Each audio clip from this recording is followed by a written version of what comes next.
This is a flamingo stick.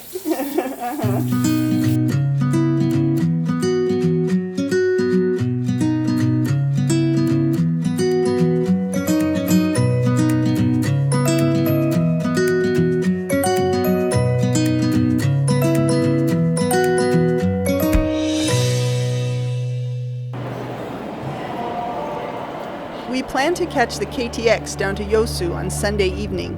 I neglected to get tickets ahead of time, and we showed up at the train station and discovered that the seats were sold out and it was standing room only.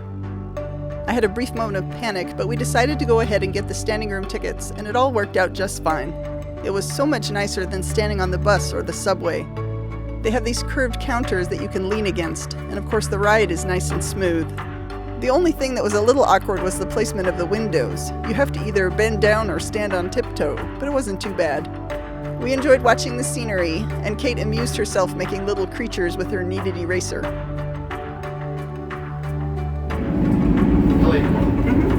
Yeah, there's a Osan station. Osan? Osan. Osan?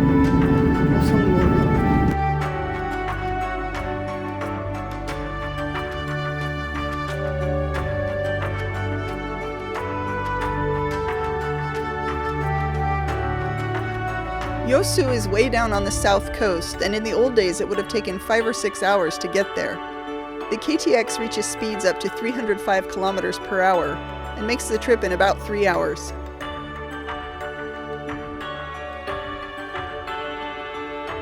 We did get to sit for about the last hour as other passengers got off and the seats cleared out. One of the attendants even asked a guy to move and then let us know there was a table available where we could all sit together. We thought that was very nice of him.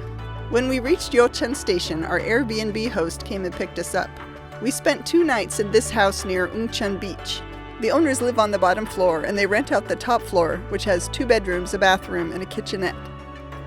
Monday, we took a bus into town to pick up our rental car. 일단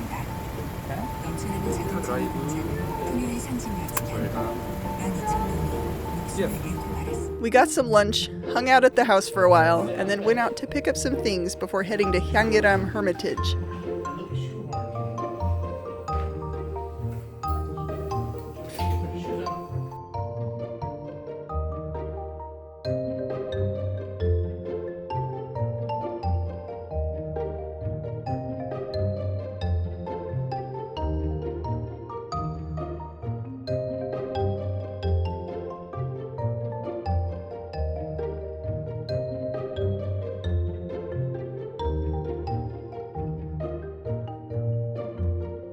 Yeosu is a really beautiful area. I would love to go back again someday, since we only got to see a small part of it.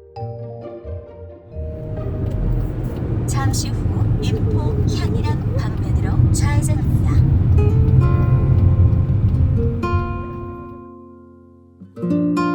We had a lovely drive down to Hwanghaeram, and the Hermitage was amazing. Definitely worth the trip.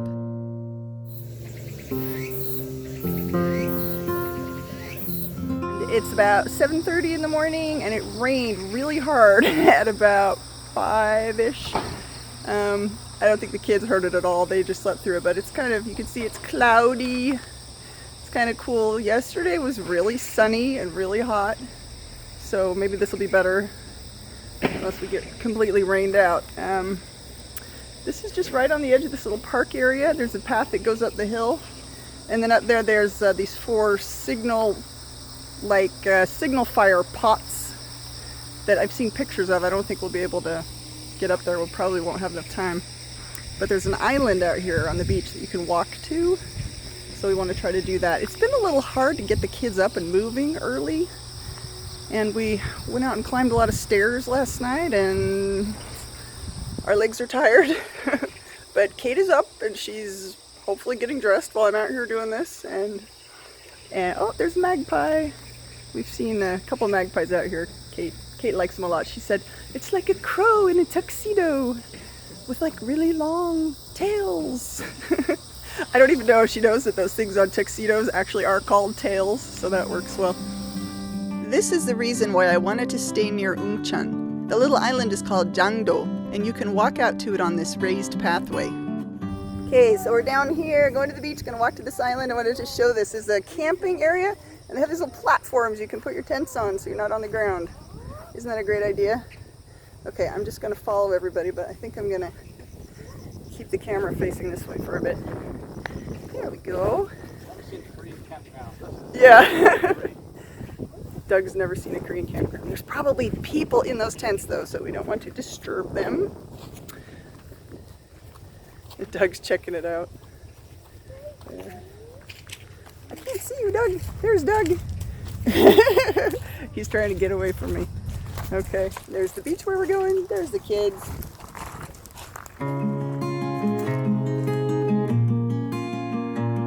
I understand this is a pretty popular spot, but at 8 o'clock in the morning on a school day, there wasn't really anyone else around. We only saw a few other people. Can you get up there by yourself, Andy?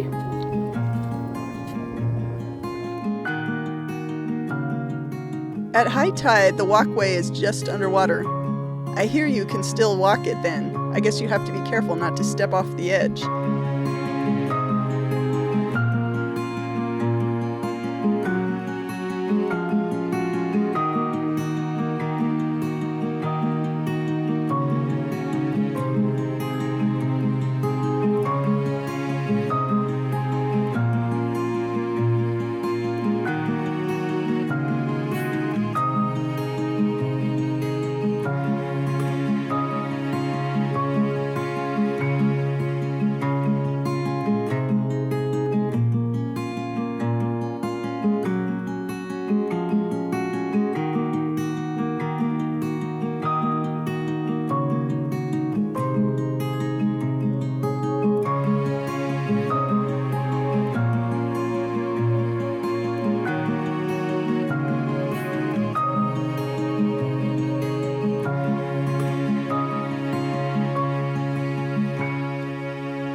Okay, story time. So yesterday, we're going through Yeosu and we found the pharmacy. We got some mosquito repellent, and Andy's been sniffing a lot, so we got him some saline solution. Squirt up his nose, which of course he hates. But anyway, then we wanted to get some more water because we were heading out to Gyeonggi, and I said, I think we don't have enough water. So we were just sort of wandering around in that area and didn't see a store that had water, and went around the corner and there wasn't one there. And then Doug said, well, let's go down this little side alley. There's probably something back there. So we found this little grocery store, and there's sort of a little kitchenette in our Airbnb here. And so Doug had decided that he could make spaghetti in the evening. So we got some noodles, and then, we were kind of chatting with the guy there, and Doug couldn't find any olive oil. And he's like, well, I guess we'll just have to use, what we've got there. But I asked him, I said, do you have olive oil? And he's like, oh, let me show you where it is. So we went back there, and sure enough, there's olive oil. And then Doug said, okay, well, now all we need is some garlic. And so I asked him about that. I said, okay, we need some garlic too. And he's like, oh, foreigners eat garlic. And we're like, yes, we do. And all they had was a styrofoam tray kind of thing with peeled garlic on it. It was maybe 15 or 20 cloves on this tray, and then with plastic over it. And Doug said, well, we don't need that much. And so I asked him, I said, we only need a little bit. And he's like, oh, okay, I'll get you some. And he went in the back, and he came out with a couple heads that weren't peeled. And he's like, okay, you know how to peel this, right? This is garlic.